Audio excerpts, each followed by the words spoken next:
입신양명이라는 그런 말이 있습니다.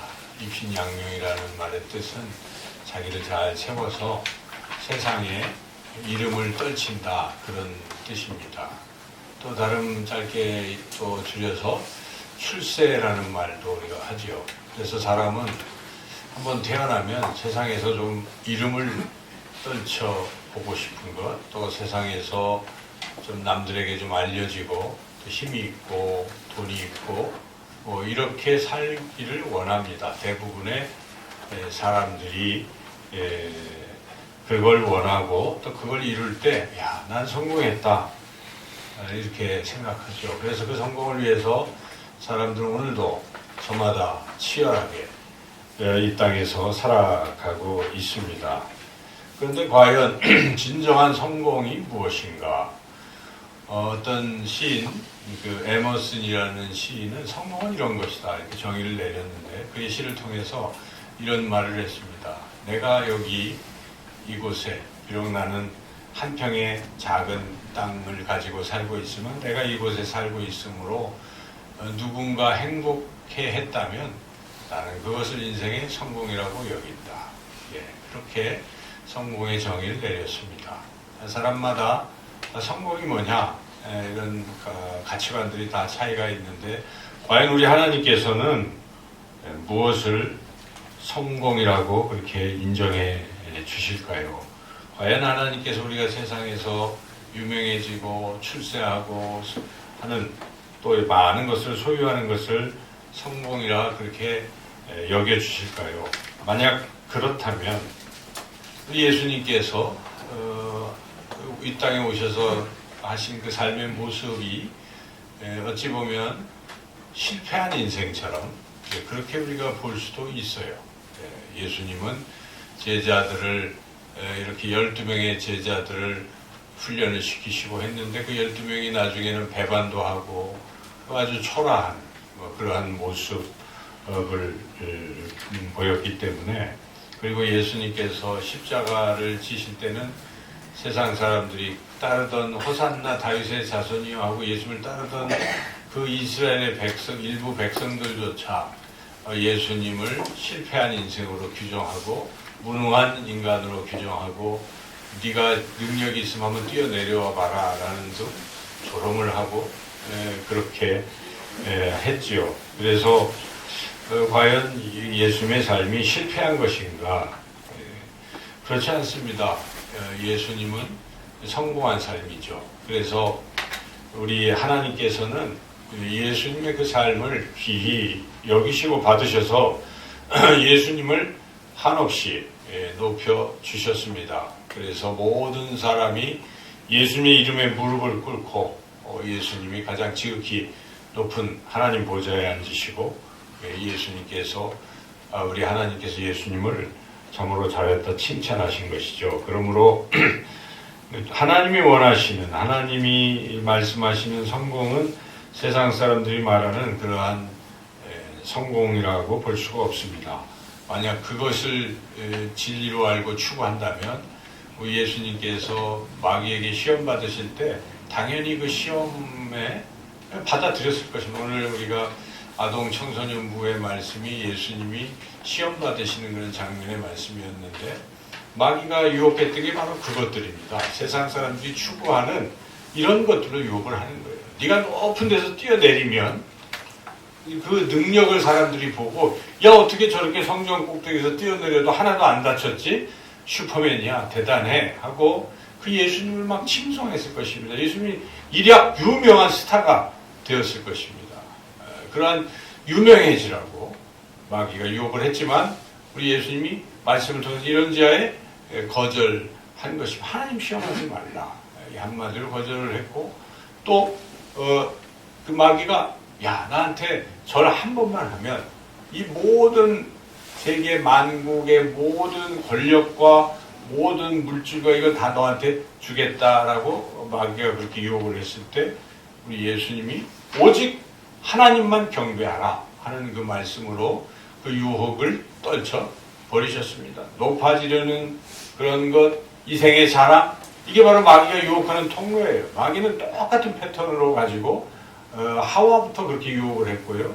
또 요한일서에 보면은 똑같이 그 세 가지를 이야기합니다. 정욕, 또 이생의 자랑, 그러한 것들, 이러한 것들로 우리의 그 욕망을 자꾸 자극하는 것이죠. 그래서 우리가 그런 것을 자꾸 추구하는 것은 진정 하나님의 뜻대로 사는 것이 아니고 그것이 성공이 아니라는 것을 우리가 분명히 알아야 될 것입니다. 그런데 사람들은 자꾸 높아지려고 하죠. 여러분들이 잘 아시는 것처럼 마귀가 어떻게 마귀가 됐습니까? 마귀는 사실 처음에는 천사였습니다. 천사들 중에서도 가장 높은 천사장 루시엘이었습니다. 그런데 그가 어느 날 하나님처럼 자기도 높아지고 싶다, 하나님과 동등되고 싶다라는 마음을 먹은 순간 교만해졌기 때문에 그는 마귀로, 루시퍼로 사탄 마귀가 된 것입니다.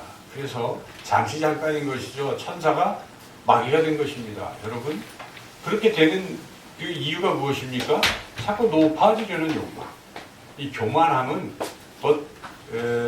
하나님으로부터 멀어지는 그런 길이 된다는 것입니다. 그래서 하나님 경고하십니다. 교만은 패망의 선봉이라 말씀하시는 거죠. 그래서 높아지고 유명해지는 것이 성공이 아니다는 것입니다. 예수님은 나귀를 타시고 겸손의 왕으로 오셨어요. 그래서 예수님이 사람들에게 말씀하십니다. 나는 마음이 온유하고 겸손하니 나의 멍에를 메고 나에게 배우라. 나와 같이 겸손하라 라고 주님이 말씀하셨습니다. 우리가 분명히 성경을 통해서 깨닫게 되는 것은 하나님이 인정하시는 성공은 오히려 높아지려는 것이 아니라 더 낮아진 그러한 모습, 그렇게 살아가는 사람을 하나님은 성공한 인생으로 정의하실 것입니다. 내가 분명히 높아질 수도 있는데 그 높은 것을 거절하고 더 낮아진 모습으로 살아가는 그 삶. 대표적으로 바울이 그렇지 않습니까? 바울은 한없이 높아질 수가 있었어요. 당대의 그런 석학이요, 당대의 그런 또 로마 시민이요, 모든 또 가말리엘 문화생이요, 또 모든 또 혈통으로 봐도 뭐 그런 굉장한 당시의 이스라엘 최고 지도자에 오를 수도 있었지만 바울은 고백합니다. 난 그걸 다 배설물로 여길 수 있다. 왜 그렇습니까? 더 소중한 예수 그리스도를 발견했기 때문에 예수 그리스도 안에 더하는 것, 예수님을 알아가는 것이 나는 최고다라고 그가 그걸 느끼고 그것을 깨달았기 때문에 그는 그런 것들을 내려놓고 그걸 추구하지 않았던 것이죠. 그래서 매를 맞고 굶주리고 그런 고통과 고난 속에서도 바로 가장 소중히 여기시는 예수님께서 내게 주신 사명을 감당하는 이러한, 그래서 자기의 생명까지도 걸고 그 사명을 감당했던 하나님이 보실 때 최고의 성공자가 바로 사도 바울일 것입니다. 오늘 우리가 오늘 본문을 통해서 예수님의 그런 낮아진 모습에 대해서 말씀을 통해 은혜를 받으려고 합니다. 우리가 예수님 하면 다 이렇게 생각하는 게 처음에는 예수님 하나님의 아들이셔, 하나님이셔, 우리가 이렇게 느끼잖아요. 두 번째는 예수님은 그리스도시, 예수님은 구원자, 구세주야, 나의 죄를 용서하시고 나를 하나님 나라로 인도하시는 구원자, 세이버, 구원자라고 우리가 다 그렇게 믿지 않습니까? 그래서 베드로도 그 두 가지를 고백했어요. 주는 그리스도시요 살아계신 하나님의 아들이십니다 라고 고백했어요. 그런데 우리가 오늘 본문을 통해서 또 한 가지 측면의 말씀을 우리가 보려고 하는 것입니다. 그것은 예수님께서 하나님의 아들이신데도 불구하고 예수님은 하나님의 종으로 이 땅에 오셨다는 사실입니다. 하나님 아버지의 종으로 이 땅에 오셨다는 것이 오늘 우리에게 주신 이 말씀이 우리에게 가르쳐주는 진리입니다. 그래서 지금 하나님의 종, 여호와의 종이라는 표현이 계속 등장하고 있는데 이사야서에는 네 가지의 여호와의 종의 노래가 나오죠. 지난주에 우리가 이사야서 42장 말씀을 통해서 그 여호와의 종이 와서 하시는 일은 상한 갈대도 꺾지 아니하시고 꺼져가는 들불도 끄지 아니하시며 연약한 자들과 함께 하시고 연약한 자들을 살려주시는 그러한 하나님이시다는 것을 우리가 말씀을 통해 깨달았는데 오늘은 그 여호와의 종으로서 우리 예수님은 과연 어떠한 종의 모습을 가지고 계신가 하는 것을 우리가 말씀을 통해 깨달으려고 합니다. 종이라는 말은 다른 더 심한 말로 표현한다면 노예입니다. 우리가 종하면은 그냥 하나님의 종하니까 좋아 보이잖아요. 그래서 어떤 사람들은, 어떤 목회자들은 자기를 종님이라고 불러라, 이렇게 잘못 오해하는 수도 있어요. 근데 잘못된 것이죠. 종은 노예입니다. 노예. 다른 말로 노예예요. 그래서 노예는 뭡니까? 주인의 소유물입니다. 주인이 마음대로 하면 하라는 대로 그냥 해야 되는 거예요. 그게 주종관계예요. 그래서 종은 곧 노예예요. 노예가 얼마나 비참한 것입니까? 우리가 언젠가 몇 년, 한 5, 6년 전에 그 신안인가요? 거기 염전 노예 그 사건이 있었잖아요. 그냥 모르는 사람들 데려다가 거기다 염전에다가 막 수십 년, 어떤 애들은 9살쯤부터 끌려가서 한 40 몇 년간 그 염전주에 의해서 그냥 임금도 못 받고 착취당하면서 그 노동력을 다 착취당하고 그 고난 속에, 그러나 또 자기네들끼리 다 짜고서 염전 밖으로 못 나가게 하려고, 다 그 염전 주니까 그냥 모든 사람들이 경찰 뭐 다 짜고서 거기서 벗어날 수가 없는 거죠. 그래서 그냥 그런 노예 생활을 이렇게 하게 되는 현대판 노예, 그런 우리가 보고 참 공분을 하게 되는데, 자, 그렇게 노예라는 것은 비참한 것입니다. 노예는 누군가에 의해서, 그 주인에 의해서 모든 생사여탈권이 다 거기에 달려있는 이런 상태. 그래서 우리가 여기 말씀하는 이 노예라는 단어를 아름답게 생각하는 게 아니에요. 그렇죠? 종은 정말 그냥 주인이 하라는 대로 하는 이런 종이라 하는 것입니다. 이 세상 우주 만물을 만드시고 하나님과 동등되신 그분이 바로 하나님의 종으로 이 땅에 오셨다는 것입니다. 심지어는 제자들에게 종처럼 행동도 하셨어요. 예수님. 여러분 아시는 것처럼 요한복음 13장에 보면 우리 예수님께서 마지막 십자가를 지러 가실 때 그 세족식을 하시잖아요. 그때 예수님이 종처럼 무릎을 꿇고 수건을 동여매고 제자들의 더러운 발을 닦아주신 그러한 섬김의 그런 분으로 오셨습니다. 이 하나님의 종으로서 예수님께서 이 땅에 오셔서 무엇을 하실 것인지, 그 어떤 모습으로 오실 것인지를 이사야가 오늘 이 말씀을 통해서, 하나님께서 이사야에게 주신 말씀을 통해서 미리 예언을 하시는 것입니다. 오실 예수님은 어떤 종인가? 첫째, 오늘 본문을 통해서 우리가 깨닫게 되는 것은 예수님은 하나님께만 순종하는 종이다 하는 것입니다. 우리 2절 말씀을 다시 한번 읽어보겠습니다. 2절 말씀 읽겠습니다.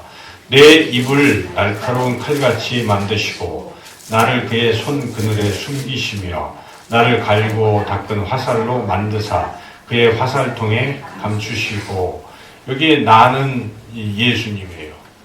그래서 이 종을 말하는 것이고, 뒤에 이제 3절에 보면 너는 나의 종이요 이렇게 말씀하시는지, 그러니까 종 바로 예수님을 말씀하시고, 여기에 그분이 나를 뭘로, 그는 하나님이세요. 그러니까 하나님께서 예수님을 뭘로 만드셨냐면 날카로운 칼 그리고 잘 닦은 화살처럼 만드셨다, 이런 말씀이죠. 이 말씀의 의미가 무엇이겠습니까? 바로 하나님께서 예수님을 화살로 또 칼로 사용하시는 하나님의 도구로 만드셨다 하는 것이죠. 이런 상황에 대해서 예수님이 기분 나쁘다, 나 하나님과 나는 똑같은 동등된 위치인데 내가 하나님의 이런 칼이 되고 하나님의 화살이 된다니 그건 있을 수 없다라고 거역할 수도 있겠죠. 그런데 우리 예수님께서는 그 하나님이 만드신 대로 하시는 대로 그 도구로 그냥 쓰임을 받는 거예요. 그러니까 철저한 예수님의 그 순종, 하나님 아버지에 대한 절대적 순종을 잘 드러내는 그런 말씀입니다. 이 구약의 이사야서의 말씀을 신약에 오면은 사도 바울이 빌립보에 보낸 편지에서 이 부분을 잘 우리에게 설명하고 있어요. 그래서 빌립보서 2장 6절부터 8절 그 사이에 보면 이렇게 말씀하고 있습니다. 그는 근본 하나님의 본체시나 하나님과 동등됨을 취할 것으로 여기지 아니하시고 오히려 자기를 비워 종의 형체를 가지사 사람들과 같이 되셨고 사람의 모양으로 나타나사 자기를 낮추시고 죽기까지 복종하셨으니 곧 십자가의 죽으심이라. 그렇습니다. 하나님이신데 예수님이 그렇게 낮은 모습으로 하나님 아버지께 순종하신 것입니다. 하나님 아버지가 말씀하시는 거예요. 야, 인류를 이대로 둘 수가 없다. 인류를 구원해야 된다. 그래서 이미 약속을 하신 것이죠. 창세기 3장 15절에서 우리가 읽었지만은 여자의 후손이 사탄 뱀의 머리를 짓밟을 것이다. 그래서 인류를 구원하실 것이다 하는 계획을 이미 말씀하셨는데 그 약속을 이루시기 위해서 바로 때가 참에 바로 하나님의 아들이신 예수님에게 가라! 네가 그 일을 이루라고 말씀하셨죠. 그때 예수님이 어떻게 하셨습니까? 노! 한 것이 아닙니다. 네, 제가 하겠습니다. 순종한 것입니다. 그래서 예수님이 이 땅에 오셔서 정말 그 말씀대로 십자가에서 죽기까지 순종하심으로 하나님의 약속을 이루신 것입니다. 그래서 우리 예수님은 하나님 아버지의 종으로서 종의 형체를 띠고 이 땅에 오셔서 죽기까지 순종하신 것입니다. 예수님은 겟세마네 동산에서 마지막으로 기도하실 때도 이 고난의 잔을 내게서 떠나가게 하소서라고 처음에 기도했지만 3번 동일한 기도를 하시면서 내 뜻대로 마옵시고 아버지의 뜻대로 하옵소서 그렇게 하나님 아버지께 기도를 드리시고 순종의 길로 나가신 것입니다. 그렇게 예수님은 순종하셨기에 우리가 구원받은 것입니다. 주님이 순종하셨기에 우리는 구원을 받게 된 것입니다. 우리가 이 주님의 그 은혜로 구원을 받았습니다. 우리는 어떤 생각을 해야 되겠습니까? 하나님 감사합니다. 주님 감사합니다. 이 감사의 차원에서 머물 것이 아니라 우리가 한 걸음 더 나가야 돼요. 아, 우리 주님이 죽기까지 순종하셨구나. 주님은 하나님 아버지의 종이신데 우리는 누구인가? 우리는 우리를 위해서 죽으신 그 예수님의 또한 종이 아닌가? 여러분, 우리가 예수님의 종입니까? 그렇습니다. 물론 예수님이 우리의 친구가 되어주시지만 여러분, 하나님의 사람들은 그 편지를 쓸 때마다 사도 바울은 뭐라고 합니까? 그리스도의 종인 나 바울은 종을 꼭 붙였어요. 그 종은 원래 원어로 보면 노예예요.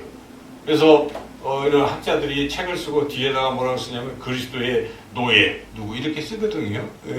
그만큼 우리는 하나님 예수님의 제자이면서 또한 예수님의 종의 이러한 마음을 우리가 가지고 예수님께 순종해야 되는 것입니다. 그래서 우리가 예수님을 믿는다는 것은 예수님이 주인이라는 걸 인정하는 거예요, 여러분. 그래서 주는 그리스도시요 살아계신 하나님의 아들이시다. 뒤에만 얘기하는 게 아니에요. 처음에 주라고 말한 것부터 시작되는 거예요. 주는 뭡니까? 주인이라는 뜻이. 다른 뜻이 아니에요. 주는 무슨 미사여구가 아닙니다. 주는 주인이라는 것입니다. 나의 주인이 예수님이라는 것입니다. 여러분, 예수님 믿는다는 게 다른 게 아니에요. 주인이 바뀌는 거예요. 이제껏 내가 주인이었다면 이제부터는 예수님이 내 인생의 주인이시다. 예수님 내 안에 오셔서 나를 다스려 주십시오. 나를 인도해 주십시오. 저는 아무것도 아닙니다. 나는 날마다 죽겠습니다. 예수님이 내 안에 사시옵소서. 내 인생을 인도하시옵소서. 이것이 바로 우리의 신앙인 것이죠. 믿는다는 것은 예수님을 주님으로 나는 예수님의 종입니다 하는 것이 강력한 사람들이 바른 신앙을 가진 것입니다. 우리가 하나님의 종으로 오신 예수님 생각하면서 우리도 예수님의 종으로 어떤 상황에서도 날마다 주님의 말씀에 순종하며 살아가는 저와 여러분이 되시기를 주님의 이름으로 축원합니다. 두 번째, 예수님은 하나님의 영광만을 나타내는 종이다. 첫 번째는 하나님께만 순종하는 종인데 이번에는 하나님의 영광만을 나타내는 종이다 하는 것입니다. 우리 3절 말씀 같이 한번 읽겠습니다. 내게 이르시되 너는 나의 종이요 내 영광을 내 속에 나타낼 이스라엘이라 하셨느니라. 하나님 직접 말씀하신 것입니다. 하나님의 종 예수님께 뭐라고 말씀하십니까? 내 영광을 나타내라 하는 것입니다. 내 영광을 나타내라. 그러니까 우리 예수님이 이 땅에 오셔서 자기의 영광을 나타낸 것이 아닙니다. 자기를 드러내려고 하지 않습니다. 예수님은 항상 아버지의 영광이 나타나기를 기도하고 그렇게 말씀하시고 그렇게 하셨습니다. 그 요한복음을 여러분이 쭉 읽어보면 그 부분이 참 잘 드러나 있어요. 예수님께서 항상 아버지의 영광만을 추구했다는 것을 우리가 알 수가 있는데 제가 쭉 찾아봤습니다. 한번 읽어보겠습니다. 요한복음. 그 절들은 생략하고 스스로 말하는 자는 자기 영광만 구하되 보내신 이의 영광을 구하는 자는 참되니 그 속에 불의가 없느니라. 보내신 이가 하나님의 영광만을 구하시겠다는 것이죠. 나는 내 영광을 구하지 아니하나 구하고 판단하시는 이가 계시니라. 예수님은 자신의 영광을 구하지 아니하신다고 선언하셨습니다. 아버지여 아버지의 이름을 영광스럽게 하옵소서 하시니 이에 하늘에서 소리가 나서 이르되 내가 이미 영광스럽게 하였고 또다시 영광스럽게 하리라 하시니 예수님이 그렇게 변화산에서 기도도 하시고 그리고 너희가 내 이름으로 무엇을 구하든지 내가 행하리니 이는 아버지로 하여금 아들로 말미암아 영광을 받으시게 하려 함이라. 우리의 기도를 들어주시는 것도 무엇을 위한 것입니까? 예수의 이름으로 기도하면 다 우리가 응답을 받는단 말이에요. 이때 누구의 영광을 위한 것입니까? 하나님 아버지의 영광을 위한 것. 철저히 예수님은 하나님 아버지의 영광만을 위해서 사셨다 하는 것입니다. 너희가 열매를 많이 맺으면 내 아버지께서 영광을 받으실 것이요 너희는 내 제자가 되리라. 제자들이 그 사랑의 열매를 많이 또 전도의 열매를 많이 맺기를 원하시는데 그 열매를 맺으면 누구에게 영광이라는 것입니까? 하나님 아버지께 영광이라. 이와 같이 우리 예수님은 오직 하나님 아버지의 영광만을 위해서 이 땅의 종으로서 사셨다 하는 것입니다. 여러분 우리는 과연 누구의 영광을 위해서 사는 것입니까? 사도 바울은 말합니다. 나는 오직 먹든지 마시든지 무엇을 하든지 다 하나님의 영광을 위하여 하라. 사도 바울은 하나님의 영광만을 위해서 살라고 우리에게 권유합니다. 저는 그 사도 바울의 그런 고백 중에 제가 신대원 다닐 때부터 받은 말씀으로 참 좋아했던 말씀이 빌립보서 1장 20절인데 이런 말씀입니다. 나의 간절한 기대와 소망을 따라 아무 일에든지 부끄러워하지 아니하고 지금도 전과 같이 온전히 담대하여 살든지 죽든지 내 몸에서 그리스도가 존귀하게 되게 하려 하나니. 살든지 죽든지 내 몸에서 그리스도가 그러니까 자기가 사나 죽으나 항상 자기를 통해서 우리 주님이 영광 받으시기를 원하신다. 주님이 존귀하게 되기를 원하신다 하는 것이 사도 바울의 고백입니다. 우리의 삶 가운데 정말 우리는 하나님의 영광을 위해서 살아간다. 우리가 뭐 어떤 착한 일 조금 해놓으면 야 이거 빨리 알려야 될 텐데 사람 마음이 그렇잖아요. 내가 뭐 어떻게 좀 잘하면 누가 좀 알아줬으면 좋은데 아무도 안 알아줘요. 그때 어떻습니까? 화가 나고 아이 내가 이렇게 했는데 모르나? 등등. 우리는 자꾸만 자기의 영광을 드러내려고 할 그런 위험에 빠집니다. 그렇지만 진정한 그리스도인은 자기의 영광을 드러내는 것이 아니라 오히려 자기를 감추고 하나님의 영광만을 드러내는 그러한 사람인 줄로 믿습니다. 늘 주님의 영광을 위해 살아가는 저와 여러분이 되시기를 주님의 이름으로 축원합니다. 세 번째, 예수님은 하나님의 평가만을 바라보시는 종이시다 하는 것입니다. 사람의 평가에 연연하지 않고 하나님의 평가면 되는 겁니다. 오늘 우리 4절 말씀 다 같이 한번 읽어보겠습니다. 그러나 나는 말하기를 내가 헛되이 수고하였으며 무익하게 공연히 내 힘을 다했다 하였도다. 참으로 나에 대한 판단이 여호와께 있고 나의 보응이 나의 하나님께 있느니라. 일견 말씀이 쉽지는 않은데 헛되이 수고했다. 그렇지만 세상 사람들이 볼 때는 헛된 것 같다라는 뜻입니다. 세상 사람들이 보기에는 참 이 한 게 뭐 제대로 된 게 없지만 그 판단은 누가 하십니까? 하나님이 하신다 하는 것입니다. 거기에 또 그 판단에 따른 보응도 누가 주십니까? 하나님이 주십니다. 여러분 인생을 그렇게 살아야 되는 거예요. 우리는 잠깐의 어떤 평가에 연연할 수 있어요. 교회에서는 아유 누가 교인들이 나를 잘 평가해 주기를 바랄 수도 있어요. 평가가 잘 안 되면 마음에 또 상처도 받을 수도 있어요. 그러나 우리가 그것은 오히려 또 사람들에게 칭찬을 받으면 하나님의 칭찬을 또 받을 수가 없다고 하나님 말씀하십니다. 너 이미 다 받았잖아. 내가 칭찬할 게 없다라는 말씀이에요. 그래서 우리는 오히려 자기의 선행을 감추고 한 일을 하나님만 아시기를 원하는 여러분 무명의 그리스도인들이 많잖아요. 그분들은 하나님 기억하실 거예요. 저는 천국에 가면 이름도 없던 분들이 하나님의 큰 칭찬을 받을지도 몰라요. 이 세상에서 많은 유명한 이름으로 뭐 사람들에게 추앙받던 사람들이 오히려 하나님 나라에서 그렇지 못할 수도 있다는 것이, 먼저 된 자가 나중되고 나중 된 자가 먼저 될 수 있어요. 그래서 우리는 궁극적인 걸 자꾸 생각해야 돼. 신앙에서 짧게 이때까지만 다음이 아니라 우리는 영원한 하나님의 나라가 있기 때문에 우리가 영원한 나라 위의 것을 보고 신앙생활을 하는 것입니다. 잠시 잠깐 세상에서 우리가 평가를 잘못 받을 수도 있어요. 이런 저런 잘못된 평가 또는 또 잘못된 뭐 어떤 판단, 비난 또 이런 게 있을 수 있겠죠. 하나님은 아시겠죠. 그럴 때 우리가 견지해야 될 것이 무엇인가? 사람의 비위를 맞추지 마십시오. 사람이 어떻게 보든 상관없어요. 그래서 사도 바울이 갈라디아 교인들이 자꾸 복음에서 떠나서 다른 길로 갈 때에 매우 이렇게 좀 과격하게 어찌 복음에서 속히 떠나느냐 하고 질책을 하면서 내가 이렇게 질책을 할 수 있다는 것입니다. 질책을 할 수 있는 것은 너희들의 내가 눈치 안 보겠다라고 바울이 뒤에다 붙인 말씀이 갈라디아서 1장 10절에 내가 사람을 기쁘게 하랴 하나님을 기쁘시게 하랴 라고 그렇게 선언한 것입니다. 여러분 사람의 평가와 사람의 판단에 너무 좌지우지 되지 마십시오. 그건 뭐 일시적인 일일 수 있어요. 그러나 하나님은 우리를 보고 계십니다. 그래서 우리는 묵묵히 하나님의 나라를 어떻게 보실까? 그 길을 묵묵히 걸어가는 거예요. 그래서 그 길 끝에서 하나님이 나를 보시고 잘했다. 착하고 충성하고 종아 칭찬하실 그날을 우리는 고대하고 하루하루를 그렇게 묵묵히 사람의 평가보다는 하나님의 평가를 기대하며 살아가는 저와 여러분이 되시기를 주님의 이름으로 축원합니다. 네, 이렇게 우리가 사람의 평가를 연연하지 않으려면은 우리 앞에 있을 것을 기대하는 거예요. 우리 예수님께서도 사실은 비난과 조롱을 많이 받으셨잖아요. 십자가를 지러 가실 때 누구 하나 잘했다고 칭찬하는 사람이 없습니다.